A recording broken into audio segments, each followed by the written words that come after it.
Thank you for joining us here today as we honor the soldiers of the 1st of the 130th Attack Reconnaissance Battalion and Detachment 1, Company B, 638th Aviation Support Battalion, together known as Task Force Panther, and wish them well on their mission in support of Operation Freedom Sentinel.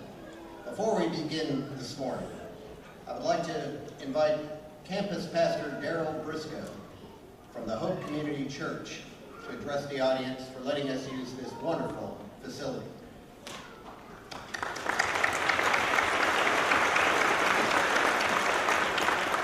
Well, good morning. My name is Daryl Briscoe. I'm one of the pastors here at Hope Community Church. On behalf of our church, I want to welcome the troops, families, friends, and elected officials.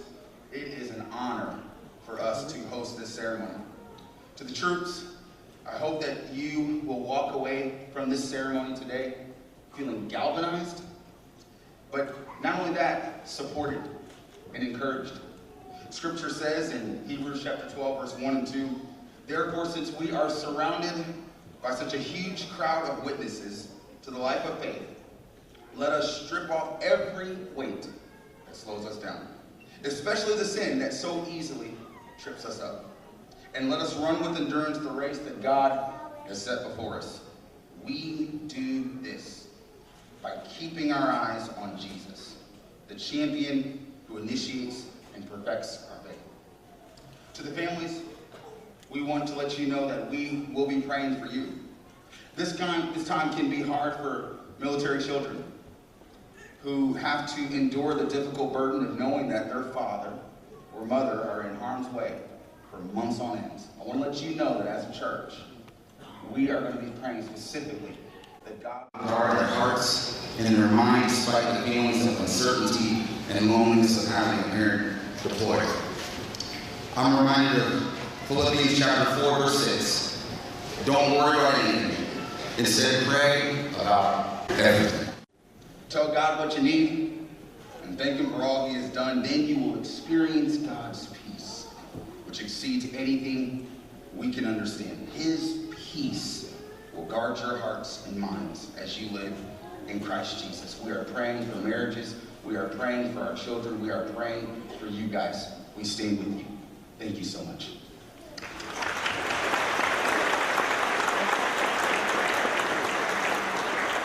Thank you, Pastor Briscoe.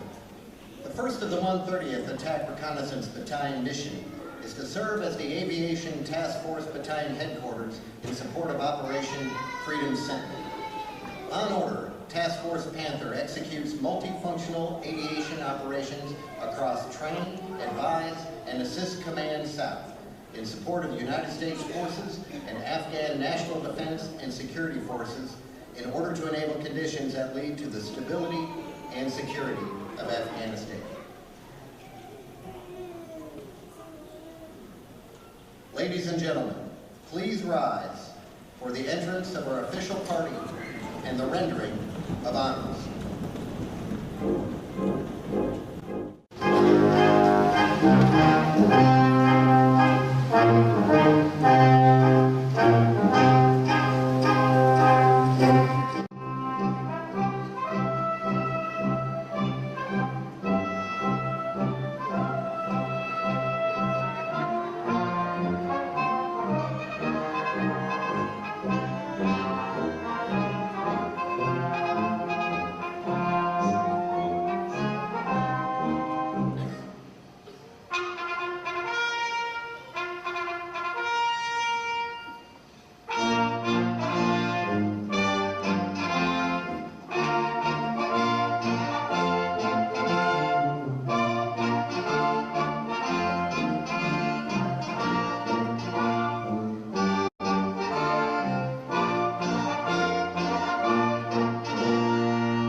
Of the 1st of the 130th ARB and Detachment 1, Company B, 638 ASB.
this time, please remain standing as we honor our nation with the posting of the colors and the singing of the national anthem by Sergeant Shanitra Johnson.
Oh, say, can you see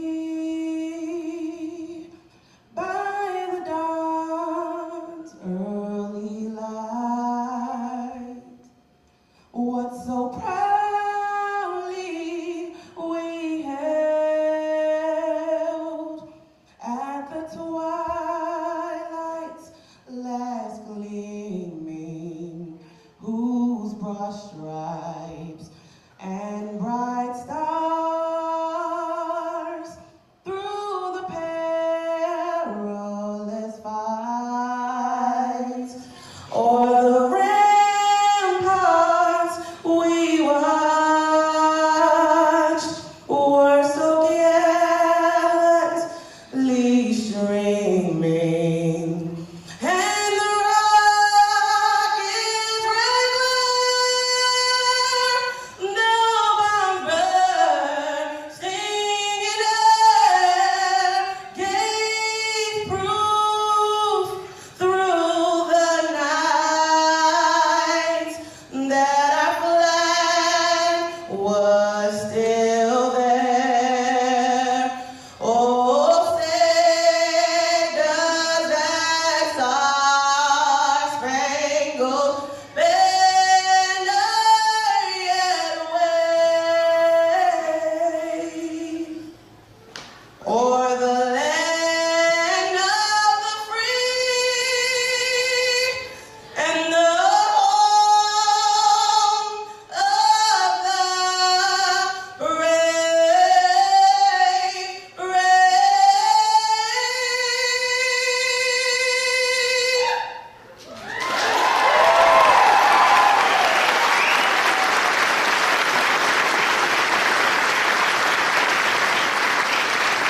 Thank you, Sergeant Johnson. Now, please welcome Chaplain First Lieutenant Jacob Henry as he delivers our invocation.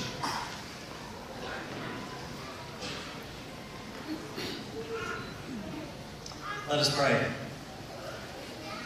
Almighty Lord, as we prepare to embark on this mission, we ask your presence to be made known to us anew today. Give us wisdom in our decisions, common sense in our actions, and openness in our attitude. May your protective arm rest upon each soldier in this operation. May we also never forget the sacrifice and service of those brave Americans who have gone before us. Grant us always to conduct ourselves in a manner that does them honor. And today we also honor and call upon you to bless our family and friends who prepare to serve at home. Keep them under the influence of your grace and protection. May they embrace their duty as set before them. And keep us all gratefully mindful of the blessings of our love for one another. Bless the ceremony and those who will speak today. Let them bring wisdom and encouragement to us all. In your name we pray. Amen.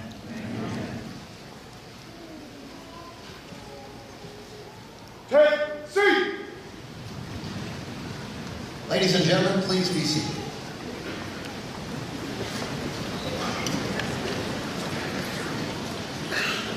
It's now my distinct and pleasure to introduce the members of our official party. Please hold your applause to all of the crowd. With us today are Secretary Eric A. Hook, Secretary, North Carolina Department of Public Safety. Secretary Larry D. Hall, North Carolina Department of Military and Veterans Affairs. Major General Greg Lusk, the Adjutant General of North Carolina. Chief Warrant Officer 5, James B. Herron, State Command Chief Warrant. Command Sergeant Major John H. Swart, Command Senior Enlisted Leader. Brigadier General Todd Hunt, Assistant Adjutant General for Maneuver. Lieutenant Colonel Benny F. Collins, Commander, 1st of the 130th Attack Reconnaissance Battalion. Command Sergeant Major John P. Cole, and Command Sergeant Major of the 1st of 130th Attack Reconnaissance Battalion. We also have with us today a number of distinguished visitors. They are representing the office of U.S. Senator Richard Burr is Janet Bradburn.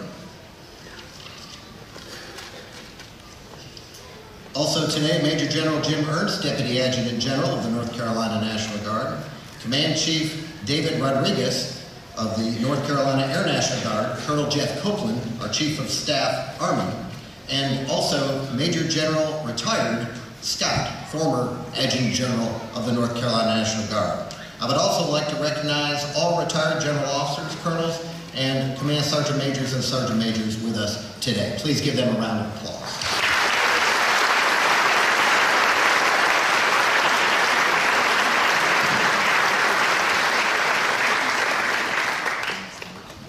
And now, ladies and gentlemen, Ms. Janet Bradbury will read a letter on behalf of United States Senator Richard Burr.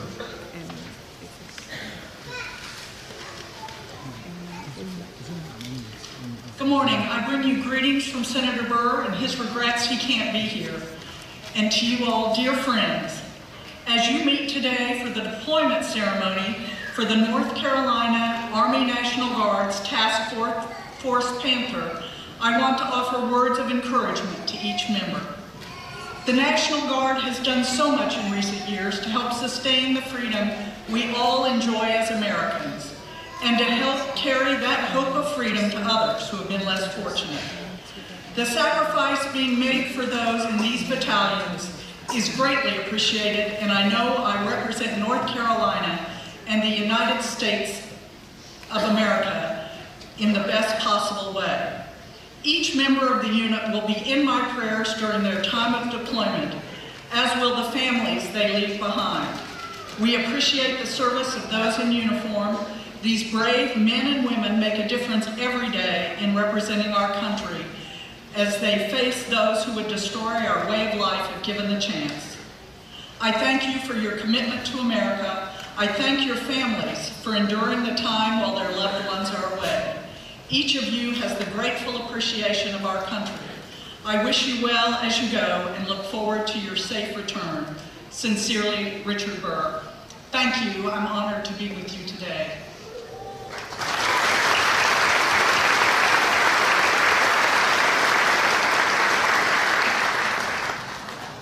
It is my honor to introduce our guest speaker, the Secretary of the North Carolina Department of Military and Veterans Affairs, Secretary Larry D. Hall. Born and raised in Durham County, Secretary Hall earned a Bachelor's of Science with honors in Political Science and Business from John C. Smith University and a Juris Doctor from the School of Law at the University of North Carolina at Chapel Hill.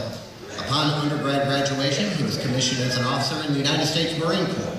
A decorated officer, Secretary Hall served 16 years in the United States Marines and Marine Corps Reserves and served in support of operations in the Middle East, in Lebanon, and Iraq. Ladies and gentlemen, please join me in welcoming Secretary Hall.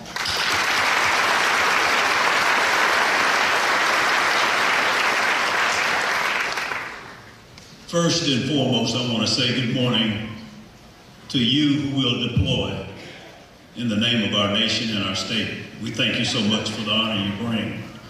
I want to bring you greetings on behalf of Roy Cooper, the 75th Governor of the state of North Carolina, and certainly thank all of you families and friends and community who come out to support. As we send forth this Attack Reconnaissance Battalion and Support Battalion, they are us. They are part of our community. They do us proud. They help maintain our way of life, and it's often overlooked the great service the National Guard gives both here at home during times of emergency and natural disaster, as well as serving abroad.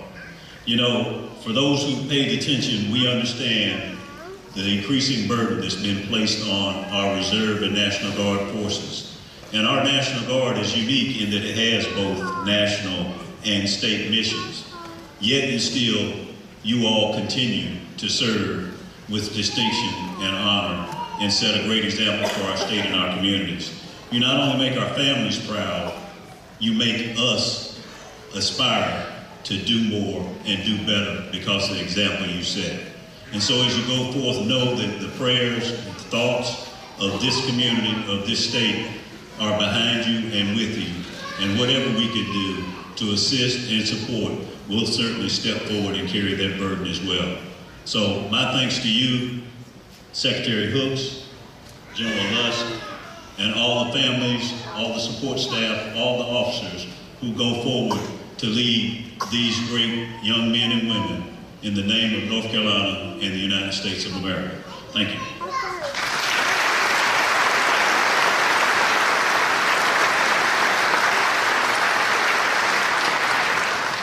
It's now my pleasure to introduce Major General Gregory A. Lusk, the Adjutant General of the North Carolina National Guard. General Lusk assumed his post as North Carolina's 40th Adjutant General on October 1st, 2010. In this position, he commands nearly 12,000 men and women of the North Carolina Army and Air National Guard. A combat veteran, he led the 30th Heavy Brigade combat team during its 2009 deployment in Iraq. General Lusk is a graduate of North Carolina State University, as well as the U.S. Army War College. Ladies and gentlemen, please join me in welcoming Major General Gregory A. Lusk.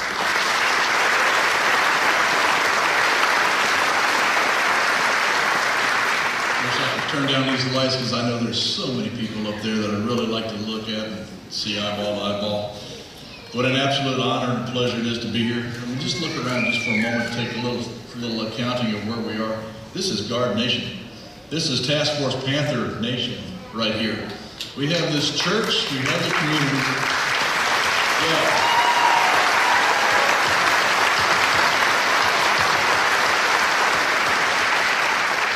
This is indeed a microcosm of the Guard Nation. The Secretary Hall was mentioning in his remarks, again, the church that's opened its doors and done so many behind the scenes effort to support today's mobilization ceremony, deployment ceremony.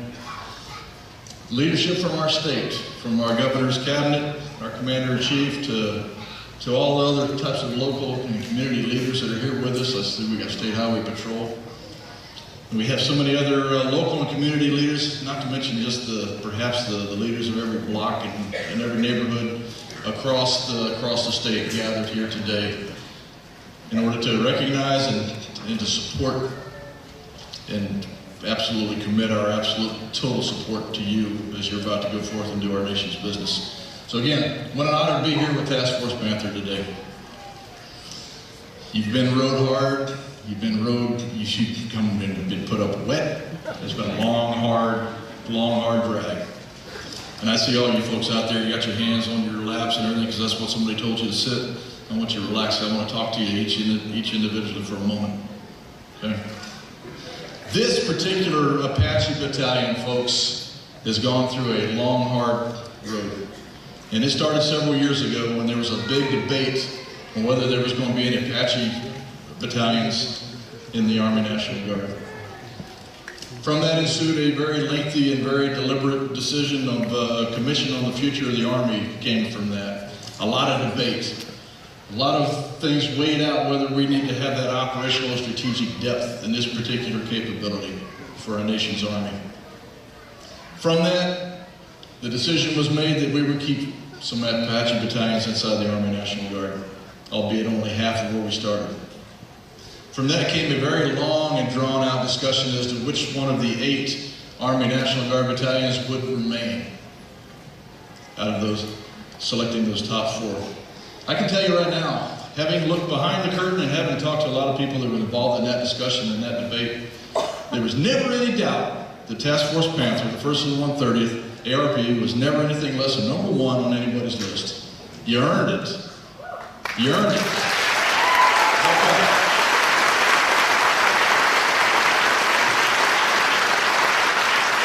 took a long time for that announcement to finally come out, and congratulations, 6 months or so ago, they finally made that announcement, and congratulations, you won the prize, now you get to go overseas.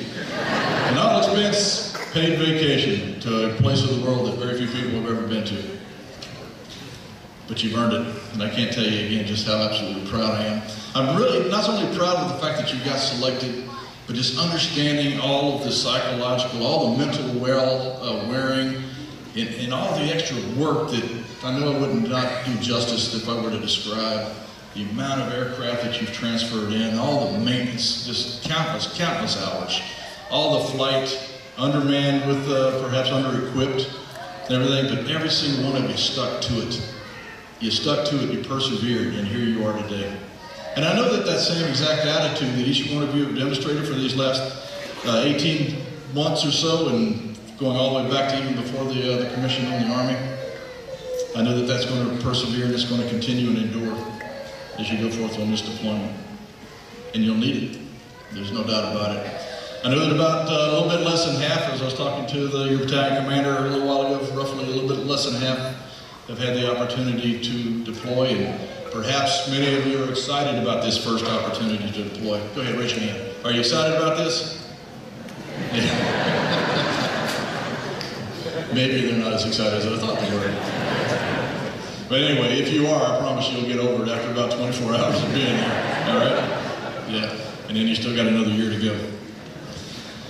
You got a rough road ahead of you, there's no doubt about it. You know, you're getting ready to head out here in just a couple short days and go down to Fort Hood, Texas. We'll get you acclimated to a little bit of the desert type of climate. Not that that's where you'll be all the time. Parts of you will be. And so we'll get you acclimated. We'll get you a chance to use you as the foundation or the key element of the task force as the rest of the Chinooks and the Black Hawk units come in and fall down on you, and you guys really go through some pretty significant paces to meld yourselves together as a team, united under a very capable leadership, and then you'll go forth and do that mission. Then you're going to come back. And I tell you what, as difficult as this farewell may be, I can tell you that that return is going to be absolutely wonderful. For those that have been there before, you know what I'm talking about. Those that haven't, trust me. You're going to celebrate that reunion. And I say that to all the family members out here too. It's going to be a great day. Okay? You're going to get back a different soldier perhaps than what you see walking out the door today. They're going to come back, they're going to be absolutely confident, and they're going to be proud of what they've done. Their backs are going to be stiff, their chests are going to be puffed out a little bit more. And they're going to walk around exactly knowing what they've done, and they did it for the right reasons, and they did an absolutely superb job. A job that they would not be able to do without you. I want to address the leadership here, and I want all of you to have absolute confidence in the superb leadership that this battalion is going to take with it overseas. I've known Command Sergeant Major J.P. Cole for a few years. He and I have served in the 30th Brigade for quite a few times. And how many deployments now, J.P.? All right, so we've gone overseas twice, and now he's getting ready to go third, but I understand talking to his wife that he has a job of looking after his son while he is over there doing that. So he was actually kind of, I guess he was toying with retirement at one point, but decided that he had one more job to do and had to make sure his son got back safe and sound. He was out there somewhere. So he's an absolute great NCO, a great leader. And I know that he will do everything that he can to make sure that you're taken care of. Not only taking care in terms of creature comforts and things like that, but also taking care of you to help you understand what right looks like at times. Perhaps a little tough love and perhaps a little kick in the backside every now and then if that's what's needed.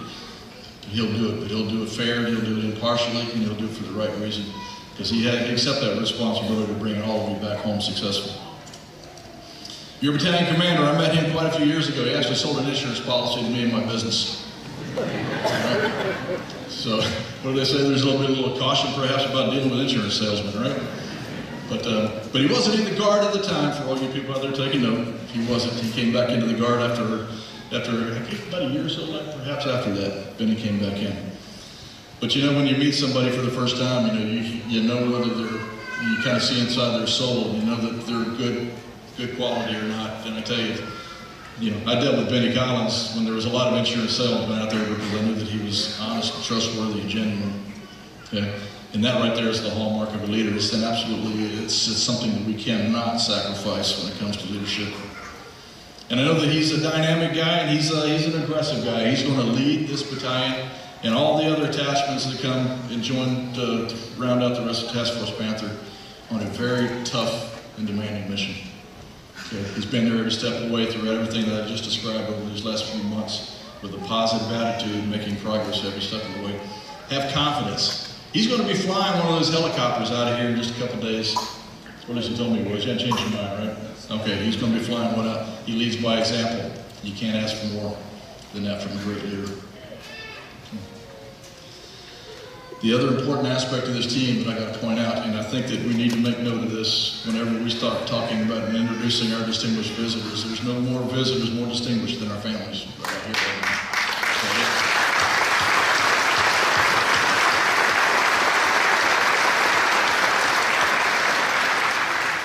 And I realize it would be unrealistic perhaps to name everybody by name, but just having the ability to look each one of you in the eye and welcome you here and know that you are here, I just can't tell you more genuinely just how absolutely vital you are to everything that we do.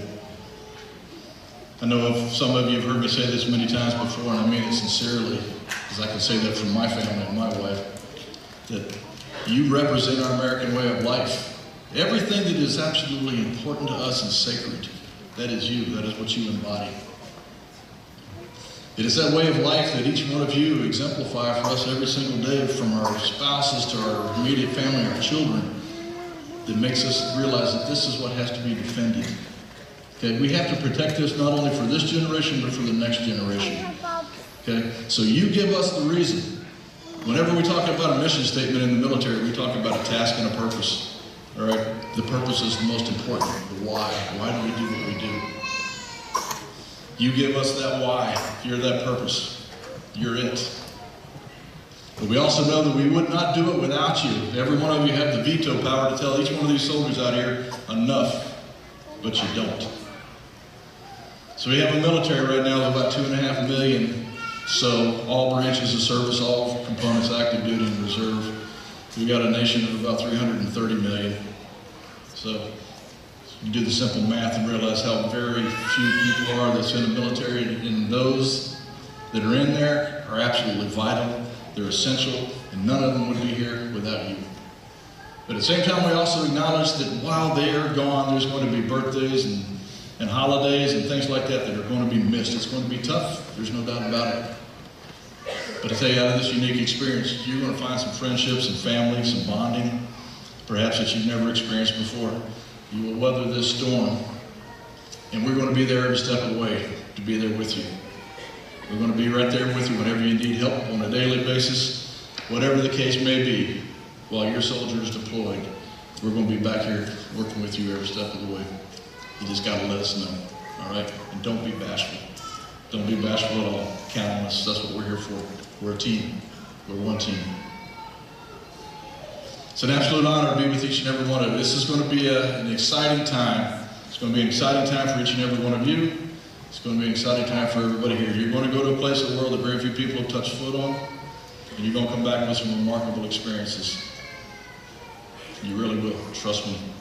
And you're going to come back with, again, some tighter bonds and relationships than you ever thought possible. Your challenge when you get back, which will be here very soon, how to stay connected with each one of your brothers and sisters out there that's getting ready to deploy with you. Because you will have a unique experience, a unique life experience that you will share unlike anybody else in the world. And all of you here do the same thing. God bless every one of you. It is an honor to be with you. Thank you for what you do for our country. It is an honor to serve with each and every one of you in this room and those that you represent back home. Godspeed. Thank you.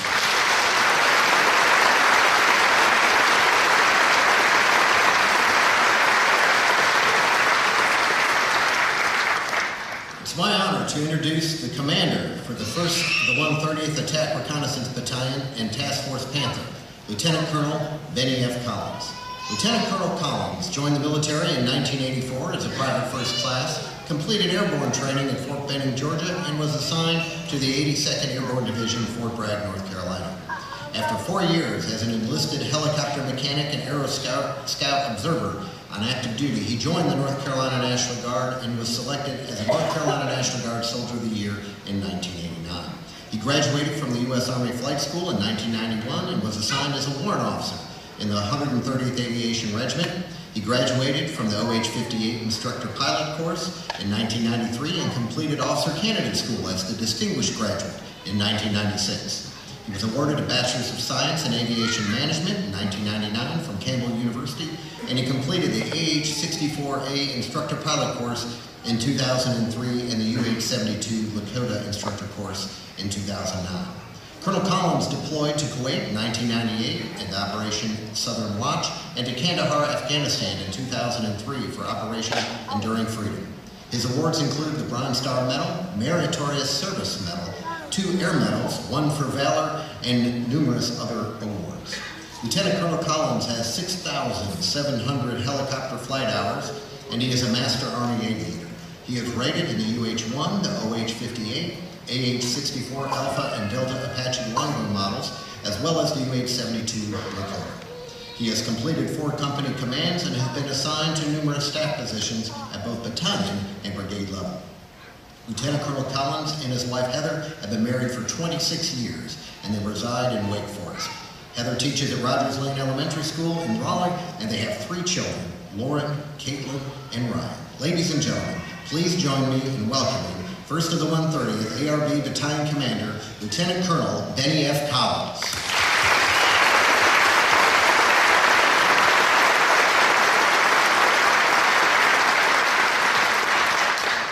That sounds like a pretty good guy. I'd like to meet that man. That's what I said yesterday. It's hard to believe all those things. I'll have to add the insurance agent. That was a short stint, so it was good. That is where I first met General Lusk. He's a hard act to follow. Sir, thank you for those kind words about you. Thank you very much. Ladies and gentlemen, good morning. I'd like to just recognize at the beginning of my speech some distinguished visitors we have. Of course, Major General Lusk. We have former retired, the former TAAC of North Carolina, Major General Scott is here today. We have Major General James Ernst, Brigadier General Todd Hunt, Secretary Hall, Secretary Hooks, Janet Bradbury from Senator Burr's office that you heard from earlier. The Chief of Staff for North Carolina for the Army side is Colonel Jeff Copeland, Colonel Wes Morrison, our J3, Colonel Brent Orr, Commander of the 130th MEB, Brigade Commander, Colonel Christina Moore, our Senior Army Advisor, our SHRAG, which is Colonel Chuck Freeman. We have the State Command Chief, Master Sergeant from the Air Force side is Command Master Chief Rodriguez. CW5 Todd Woodard is here. He's in his Highway Patrol capacity today. Thank you for being here today. He's our State Army Aviation and Safety Officer, incoming. CW5 James Herring is here, State Chief Command Warrant Officer. CW5 Ty Mullins, who's a close personal friend of mine, and he is the Fixed Wing Detachment Commander. Command Sergeant Major Swart, another good friend of mine, and Command Sergeant Major Durwood Norris, who's the 449th Rear Det Command Sergeant Major. All great friends of mine, and we really greatly appreciate you guys taking the time to be here today with us. I'd like to recognize all previous brigade and battalion commanders, Command Sergeant Majors, CW5s, and retirees who took the time today to come here to see us off. So welcome and thank you for taking time to attend the ceremony. Today we celebrate the mobilization and beginning of a combat tour to Afghanistan, beginning with Fort Hood for our Apache Battalion and our ASB detachment. Our aviation program here in North Carolina had its humble beginnings in April of 1921. That's when we started as aviation here with our lineage. The beginnings of this unit had fixed-wing aircraft in Normandy and Ardennes in 1945, 1944 with the 30th Division. Those aircraft served as artillery forward observers and observation platforms, and now we fly attack helicopters. In our more recent history, this is the 5th mobilization of this battalion headquarters, the 5th. This unit has performed extraordinarily well on every mobilization. In our previous deployments to Fort Hood, Kuwait, Afghanistan, and Iraq, it was a consistent and flawless performance by an excellent group of trained professionals. And now we deploy under the 101st Airborne Division, 101st Aviation, Combat Aviation Brigade out of Fort Campbell, Kentucky, to Afghanistan. I want to take a moment to speak to our families, friends, and loved ones of our soldiers. The most difficult part of the deployment is for the spouses, the parents, the children, and the loved ones when we deploy, who are left at home. Keeping pace with life here at home when your loved one is away is very difficult.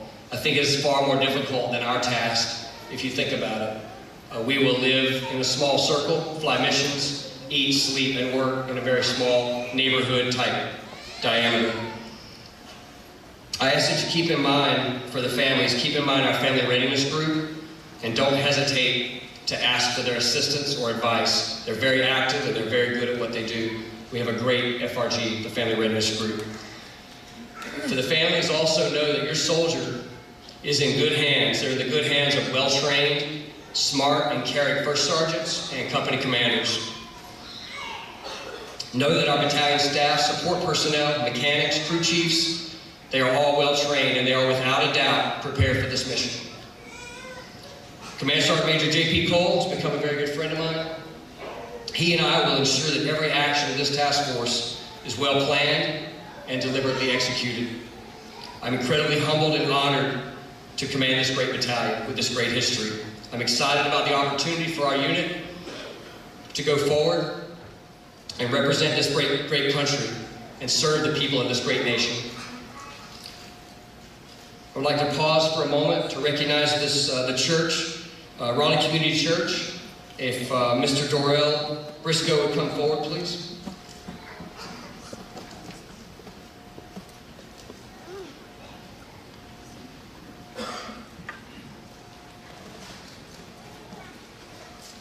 This is plaque, I'll read this. In recognition for your selfless support, we would like to thank you, the Hope Community Church, for your support in hosting 1st 130th Attack Reconnaissance Battalion's mobilization ceremony, 17 April 2018, presented by the soldiers of the 1st 130th Attack Reconnaissance Battalion. Thank you, sir.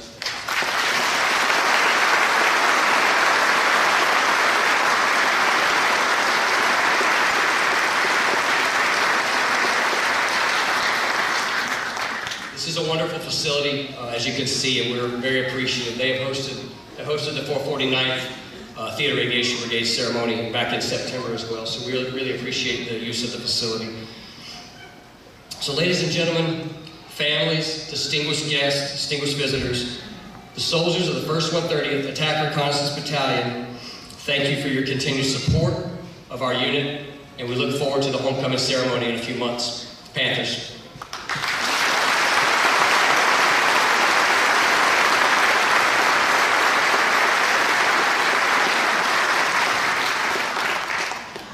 The military observes many traditions. Since 1991, in Operation Desert Shield and Desert Storm, the Adjutant General of North Carolina National Guard has presented the commander of every deploying unit with the North Carolina flag to be flown over the unit's headquarters during its tour of duty. When the unit returns, the commander returns the flag, signifying their mission is complete. Today, Major General Gregory Lusk will present the North Carolina flag to Lieutenant Colonel Benny F. Collins.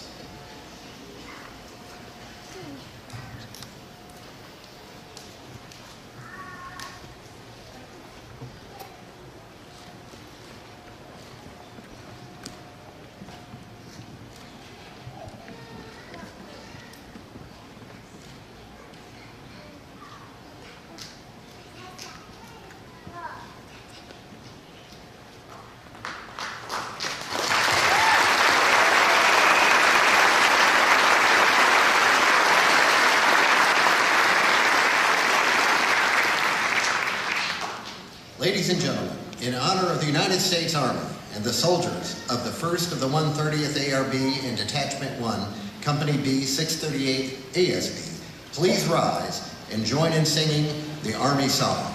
Lyrics are in your program.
standing for the benediction and departure of the official party. Please welcome again Battalion Chaplain, First Lieutenant Jacob Henry, as he delivers our benediction. Almighty Lord, our thoughts turn to you as we head for distant places. Watch over these great warriors, their spouses, children, and loved ones at home through all the days of our separation, that our return may be a blessed homecoming. And all who are here today receive these words, this blessing over you. May the Lord go before you as a light to provide safe vision and direction. May the Lord be behind you as a support and move you forward when you are weary and falter. And may the Lord go beside you as a constant companion and source of strength to provide comfort and courage during times of need. Amen. Amen. Ladies and gentlemen, please remain standing for the departure of our official party.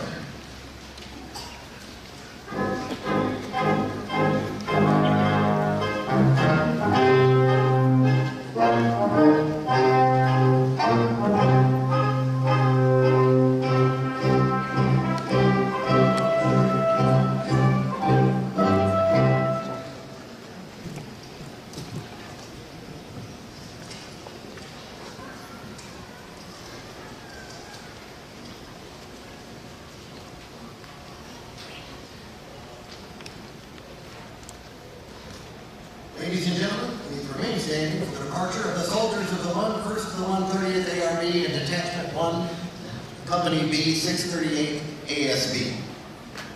Right!